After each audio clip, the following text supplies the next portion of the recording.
Total 475 जगह ये गुलामी की निशानियों को समाप्त कर आज हमने एक नया कानून लेकर आए हैं। जो 3 बिल आज लोकसभा में पेश हुए हैं, इनमें कौन कौन से बिल हैं भाई? 3 बिल पेश हुए और तीनों जो हैं वो हर आम आदमी पर प्रभाव छोड़ने वाले हैं। एक है इंडियन पीनल कोड से जुड़ा बिल, इंडियन पीनल कोड, और ये कब से है?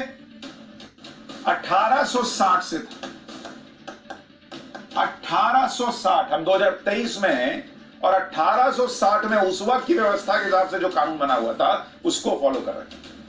और इसकी जगह अब आया है, इसकी जगह कौन आ गया? इसकी जगह आ गया भारतीय न्याय संहिता 2023। 1860 की व्यवस्था खत्म। उसके बाद है क्रिमिनल प्रोसीजर कोड, जिसको आप कहते हैं सीआरपीसी। ये 1898 से था, 1898 से। इसकी जगह क्या आया? इसकी जगह अब आ गया है भारतीय नागरिक सुरक्षा संहिता, सुरक्षा संहिता 2023। और तीसरा है इंडियन एविडेंस एक्ट, IEA, और ये कब से था भाई? 1872 से। और इसकी जगह अब आ गया भारतीय साक्ष्य अधिनियम, भारतीय साक्ष्य अधिनियम 2023, अधिनियम 2023। ये आ गया तीसरा कानून। अब जो 3 नए कानून लाए जा रहे हैं उसमें आपके लिए जो सबसे जरूरी बातें वो आपको जानना चाहिए, क्योंकि मोटे तौर पे लोगों ने भाई हम तो कोई अपराध करते नहीं। भाई आप अपराध करते नहीं, लेकिन आपके साथ अपराध हो तो सकता है। इसलिए अपराध करने वाले या न करने वाले, हर किसी से जुड़े हुए ये कानून।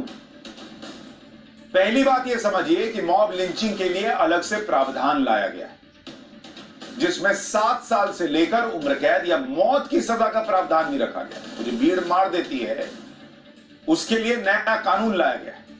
अभी तक मॉब लिंचिंग को लेकर आईपीसी और सीआरपीसी में कोई प्रावधान ही नहीं था, क्योंकि भाई 1860 में बना हुआ है। उस जमाने में मॉब लिंचिंग इस तरह से नहीं होती थी। नरेंद्र मोदी को लगा जब नई व्यवस्था, नए चैलेंजेस है तो नया कानून होना चाहिए। तो मॉब लिंचिंग के केस में सीआरपीसी के 223A के तहत कार्रवाई होती थी, जिसमें एक अपराध में 2 से ज्यादा लोग शामिल होते हैं। अब तक नेशनल क्राइम रिकॉर्ड ब्यूरो देश भर में अपराधों को लेकर जो आंकड़ा भी इकट्ठा करता है, उसमें मॉब लिंचिंग का अलग से कोई सेक्शन तक नहीं होता था, जिससे ये पता ही नहीं चलता है कि देश भर में या किसी राज्य में मॉब लिंचिंग की कितनी घटनाएं हुई। लेकिन अलग नियम आने से मॉब लिंचिंग जैसे जुड़े अपराधों का अलग रिकॉर्ड रखा जा सकेगा। दूसरी बात, महिलाओं से जुड़े अपराध में सजा को और सख्त कर दिया गया। गैंगरेप से जुड़े सभी अपराध में 20 साल की सजा का प्रावधान किया गया है, और नाबालिग से अगर रेप होता है तो उस केस में मौत की सजा का प्रावधान।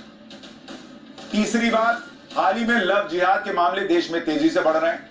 ऐसे बहुत से केसेस आए हैं जिसमें गलत नाम बताकर या पहचान छिपाकर महिलाओं को धोखा दिया जाता है और शादी कर ली जाती। इसको भी लेकर आईपीसी और सीआरपीसी में पहले से कोई अलग प्रावधान नहीं था, क्योंकि उस जमाने में ऐसा होता नहीं था। ऐसे मामले धोखाधड़ी के तहत आते हैं, लेकिन अब इसके लिए अलग प्रावधान किया जा रहा है। चौथी बात, समय समय पर विपक्ष मोदी सरकार पर यह आरोप लगाती रही है कि मोदी सरकार देशद्रोह के कानून का राजनीतिक दुरुपयोग कर रही है। मोदी सरकार ने नए कानूनों में देशद्रोह के कानून को पूरी तरह से हटाकर एक फ्रेश और क्लियर प्रावधान रखा है, जिसमें देश विरोधी गतिविधियों को लेकर ज्यादा क्लैरिटी है, ज्यादा साफ है ये कानून और ज्यादा स्पष्टता है। पिछले नियम में शब्दों को लेकर कई पेच थे, जिसको लेकर कोर्ट में भी बहुत बार विवाद हो चुका है, लेकिन अब नियम स्पष्ट किए गए और बताया गया है कि किन किन परिस्थितियों में किसी आरोपी पर देशद्रोह का मुकदमा चलाया जा सकता है। नए बिल पर एक बार गृह मंत्री अमित शाह को सुन लीजिए, फिर आपको इस बिल से जुड़ी बाकी बड़ी बातें बताता हूं। शादी, रोजगार, पदोन्नति के झूठे वादे और गलत पहचान प्रकट कर जो यौन संबंध बनाते थे, उसको अपराध की श्रेणी में पहली बार नरेंद्र मोदी सरकार लाए। गैंग रेप के सभी मामलों में 20 साल की सजा या आजीवन कारावास का प्रावधान किया है, जो आज नहीं है। 18 वर्ष से कम आयु की नीरव मोदी, विजय माल्या, ऐसे अपराधियों पर भी अब देश में केस चल सके। अमित शाह ने आज जो बिल पेश किए हैं उसमें यह स्पष्ट प्रावधान है कि भगोड़े आरोपियों की गैर मौजूदगी में भी ट्रायल केस चलाया जा सकता है, आरोप तय किए जा सकते हैं और सजा सुनाई जा सकती है। मतलब ऐसा नहीं कि भाई तुम भाग गए और तुम्हारे इंतजार में बैठे रहेंगे कि तुम आओगे अपना पक्ष रखोगे। अरे अपना पक्ष रखना तो खुद ही आओ। तो अब उसकी अनुपस्थिति में भी केस चलेगा, सजा हो जाएगी, उसके बाद पकड़ के लाइए, सीधा जेल में डाल दीजिएगा, इतनी सजा दे दी है तुमको। अभी तक इसको लेकर कोई स्पष्ट प्रावधान नहीं था। स्पेशल परमिशन पर ही रेयर मामलों में ऐसा हो पाता था। अब आपको लगेगा कि जो व्यक्ति देश से भागा हुआ है वो देश में है ही नहीं, उस पर केस चलाकर सजा का ऐलान करने से फायदा क्या, जब वो व्यक्ति देश में है ही नहीं। सजा देंगे किसको? यहां आपको यह जानना जरूरी है कि ऐसे जो इंटरनेशनल अपराधी होते हैं वो दूसरे देश में शरण लेते हैं, तो केवल आरोपी होने पर उस अपराधी को किसी भी स्टेटस पर उसके फर्क नहीं पड़ता।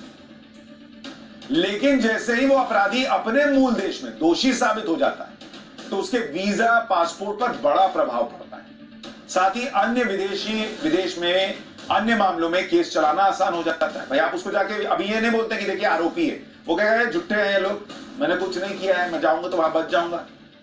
अब क्या है कि उस पर केस चल गया, उसको सजा हो गई, आप जाके दूसरे को बता रहे हैं बॉस ये देखिए ना हमारे यहाँ तो इसको सजा हो गई, तो कहेगा उठो जाओ, तुमको सजा ना हुई है, जाओ। तो मूल देश में ऐसे भगोड़ों को वापस लाना आसान होता है। एक और बड़ी बात, जीरो एफआईआर के लिए आधिकारिक प्रावधान नए बिल में किए गए। जीरो एफआईआर को संबंधित पुलिस थाने में 15 दिन के भीतर भेजना होगा। जीरो एफआईआर वो एफआईआर होती है जो पीड़ित किसी भी थाने में दर्ज करवा सकता है। पहले नहीं होता था कि भाई अरे मेरे एरिया का मामला नहीं है, उसके एरिया का, उसके एरिया का नहीं, उसके एरिया का, वो सब नहीं। कानून था कि भाई जीरो एफआईआर मतलब कहीं का भी मामला है तुम पहले लिखो, उसके बाद मामला देखते रहना कहां का और वहां भेज देना। इसमें यह जरूरी नहीं होता कि अपराध की लोकेशन संबंधित थाने से जुड़ी हो। वैसे तो जीरो एफआईआर अभी भी दर्ज होती है, लेकिन अब आधिकारिक प्रावधान कर दिया गया है कि आपको जीरो एफआईआर करना है। सातवीं बात, किसी भी केस में सर्च और सामान जब्त करने के दौरान वीडियोग्राफी को जरूरी कर दिया गया। आठवीं बात, डिस्ट्रिक्ट लेवल पर मोबाइल फॉरेंसिक लेबोरेटरी की तैनाती के प्रावधान किए गए हैं। जिन अपराधों में 7 साल की सजा का प्रावधान है उसकी जांच में फॉरेंसिक टीम का भी मौके पर जाना जरूरी है। 9वीं बात, ड्रग्स, चाइल्ड ट्रैफिकिंग, हथियार तस्करी जैसे ऑर्गेनाइज्ड क्राइम में सजा के और कठोर प्रावधान कर दिए गए। 10वीं बात, 7 साल के ऊपर की सजा वाले केस को बिना पीड़ित को सुने खत्म नहीं किया जा सकेगा। अब ये शुरुआती 20 साल की सजा या आजीवन कारावास का प्रावधान किया है, जो आज नहीं है। 18 वर्ष से कम आयु की बच्चियों के मामले में मृत्यु दंड का भी प्रावधान। राजद्रोह पर ये अंग्रेजों ने अपने शासन को बचाने के लिए कानून बना था। मैं इस सदन को कहना चाहता हूं, एक ऐतिहासिक निर्णय इस सरकार ने किया है। राजद्रोह को कंप्लीटली हम रिपील कर रहे हैं, कंप्लीटली। यहां लोकतंत्र, सबको बोलने का अधिकार है। राजद्रोह को हम कंप्लीटली रिपील कर रहे हैं।